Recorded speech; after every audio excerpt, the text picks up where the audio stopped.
dem weisen Vater, dat is nicht gefallen.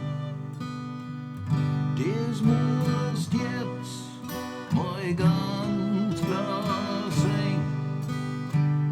Hey Schwester, bin ich nicht ein Bruder von dir? Einer, der's verdient, dass man fair zu ihm ist. Und haben wir nicht alle das gleiche Ziel auf der Welt? Zu lieben und zu leben, wie es hier vorgegeben hat. Wir sind aufgewachsen miteinander von der Wiege bis zum Grab. Wir sind gestorben, wiedergeboren und dann erlöst worden.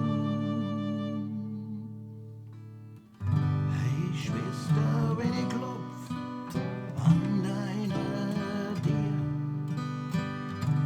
dreh dich nicht du verursachst Schmerzen nur. Zeit ist wie der Ozean, der am Ufer aufhört. Vielleicht